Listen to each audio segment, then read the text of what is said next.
예, 어제 한미 공군이 서해에서 공중무력 시위 비행을 했습니다. 최신 전투기가 20대나 떴어요.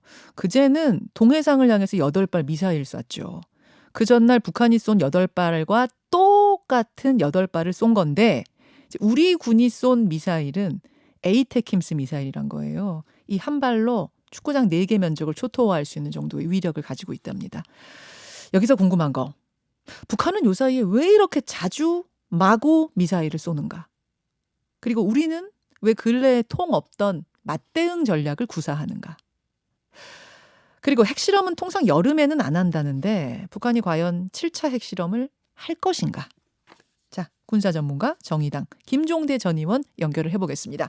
김종대 전 의원님 안녕하세요. 네, 안녕하세요. 아니 그제 우리 군이 8발 맞대응을 하고 저는 뭐 그렇게 그냥 한번 주고받고 하고 끝나는 줄 알았는데 어제 전투기 그것도 최신형으로 20대를 띄웠습니다. 네.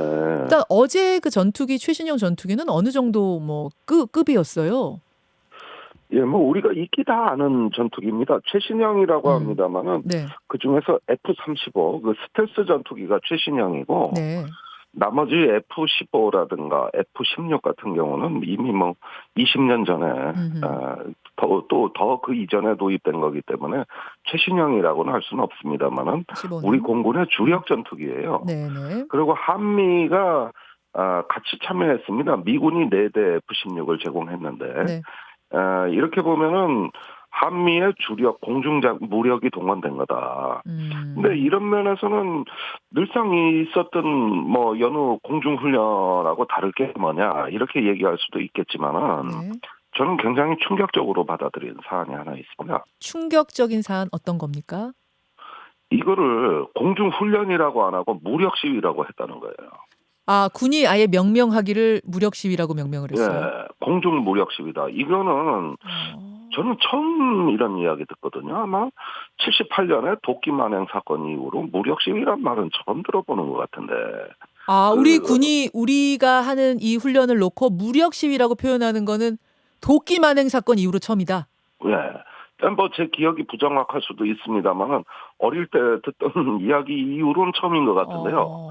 이 표현에서 이게 굉장히 초강경 표현이 나왔다는 거예요. 왜 이게 중요하냐면은 네. 북한은 뭐 핵실험을 한다, 미사일 시험을 했다, 이러면 시험, 그 다음에 훈련, 그 다음에 이제 무력 시위가 오는 거거든요. 더 네. 센 거. 예. 이거는 저 경고 사격까지 포함하는 거고 여차하면은 이 저 무력 시위 하던 그 군사력은 곧바로 공격에 가담할 수 있는 겁니다. 아, 어제도 장착을 하고 갔던가요? 미사일 장착하고 올라간 거예요? 아니 그래서 일부러 미사일 장착은 안 했다. 또 이렇게 얘기하면서 무력 시위라고 해놓고 기문 뺐어요. 아, 장착한 거 아니에요? 저는 어제 장착을 한 걸로 들었는데 아닌 걸로 최종. 아니 그게 뭐냐면은 예. 무장 중에서 공대지 무장이 있습니다.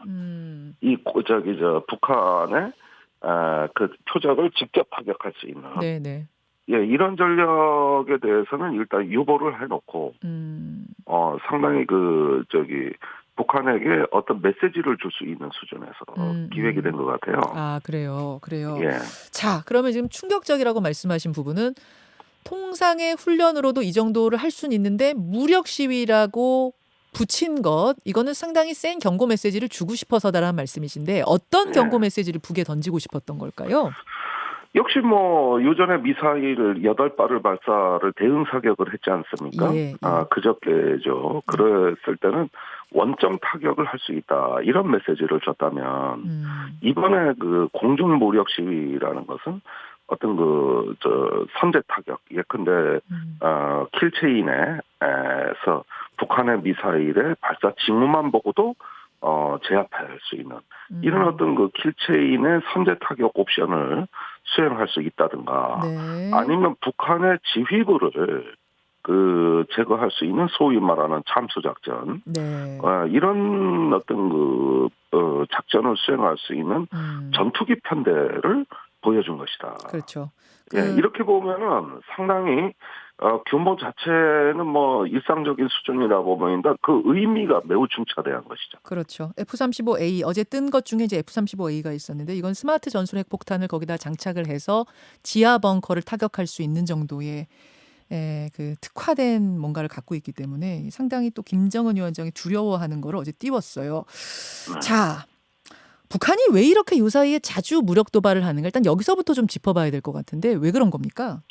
저는 두 가지 의미가 있다고 보는데 네. 예전과는 전혀 다른 의미죠. 첫째는 우크라이나 전쟁 이후에 중국, 러시아가 사실상 북한을 이렇게 보호해주고 있는 이런 양상을 보이니까 네. 과거에 유엔 안보리의 대북 제재 결의안 같은 다자 틀이 완전히 무너졌어요. 이건 제가 한 20, 30년 만에 처음 보는 것 같거든요. 아, 이렇게 무너진 건. 예. 이제는 뭐 노골적으로 북한을 편들고 있고 그렇게 보면은 사실상 북한으로선 기회의 창문이 활짝 열린 거거든요. 그래서 한반도의 세력 균형이 안보 지형이 예. 지금 우리한테 매우 비상한 상황으로 불리하게 돌아가고 있다. 우린 지금 유엔 안보리가 식물위원회가 됐다는 거 이런 것을 굉장히 엄중하게 받아들여야 되고요. 두 번째 의미는 예. 왜 이렇게 많이 쏘냐? 왜 이렇게 많이 쏘냐? 그거는 단순한 미사일 시험이 아니라는 거예요. 과거에는 미사일의 능력을 시험하고 테스트하기 위해서 많이 쐈다면은 네. 지금은 이미 완성된 무기를 갖고 어떤 새로운 전술을 시험하고 있다는 것이죠. 그러니까 여러 미사일을 섞어 쏠 때 이미 충분히 성숙되고 진화한 미사일이 새로운 미사일하고 섞어서 동원이 돼서 쏘여지거든요. 예, 이런 것들은 뭐냐면은 4월 25일 날 김정은 위원장이 핵무력을 실전에 사용할 수도 있다. 이렇게 위협한 것을 연장선이라고 보고 저는 이게 소확핵이다. 그러니까 소형이지만 실전에 확실하게 쓰이는 핵무기. 예. 줄여서 소확핵이라고 이거 제가 지어내는 겁니다. 소확행이 아니라 소확핵이군요, 그거는. 그렇죠. 소형이기 때문에 실전에서 확실하게 쓸 수 있는 핵.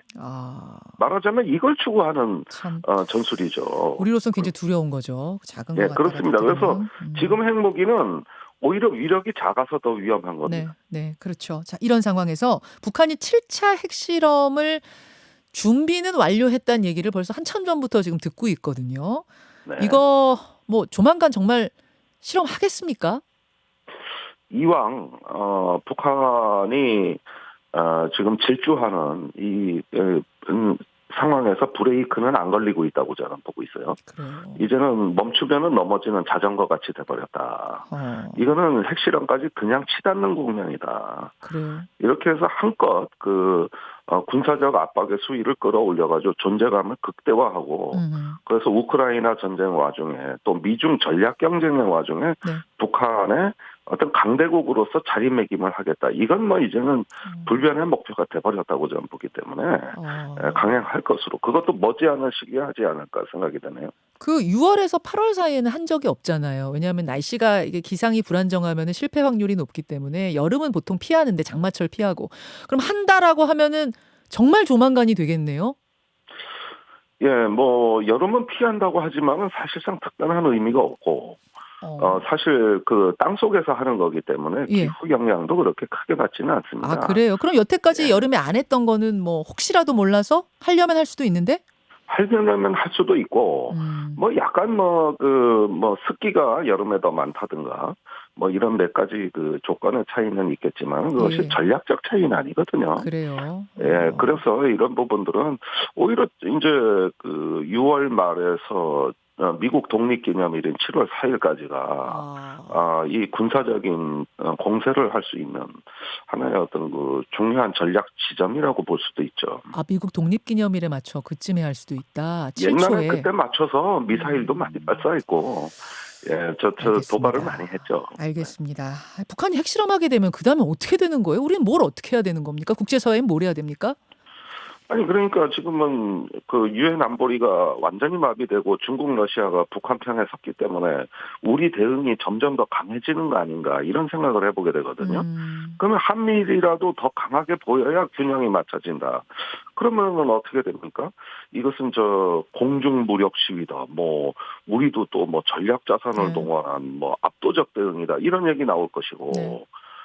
그런 와중이라면 이건 그냥 이전에 볼 수 없었던 어떤 고강도 군사적 위기가 한 번이 아니라 연달아서 쭉 이어지는 아이고. 이 코리안 리스크가 급격히 증가하는 거거든요. 그 지금 경제도 안 좋고 여러 가지 국제 정세도 불안한데 매번 이렇게 대응한다는 게 과연 현명한지는 전 심각한 의문을 갖고 있습니다. 이게 외교적으로 좀 풀면 좋은데 이게 지금 그럴 수 있는 상황도 아닌 것 같아요. 아까 말씀하신 대로 멈추면 자전거가 쓰러지는 상황이라 어떻게 합니까? 예. 아니 그러니까 우선은 신정부가 뭘 자꾸 보여줘야 된다는 압박감에 밀려가지고 어떤 군사훈련, 무력 시위 이런 것들 이야기하는 것보다는 제 생각에는 일단 한반도의 안정적인 세력 균형을 관리하고 그러면서 국제사회에 우리 정당성을 시위하면서 네. 조금 더 북한을 관리할 수 있는 성숙된 역량을 갖는 게 우선이지. 매번 이렇게 북한이 쏜다고 계속 쏘면 우리 군도 버티기 힘들어요. 돈도 많이 들고 피로감도 가중되고 안 할 수도 없고 나중에 가서. 이렇게 해가지고 우리 안보 비용을 높이고 항상 북한이 먼저 하면 우리가 뒤따라가는 어떤 모양이기 때문에 이건 주도권을 잡는 게 아니거든요. 대응이지 억제는 아니지 않습니까? 알겠습니다. 그런 것까지 일단 고려하면서 이제는 뭐 시작이니까 이 정부 시작이니까요. 이 로드맵을 잘 짜야겠다라는 조언을 듣는 것으로 하죠. 김종대 전 의원님 고맙습니다. 감사합니다.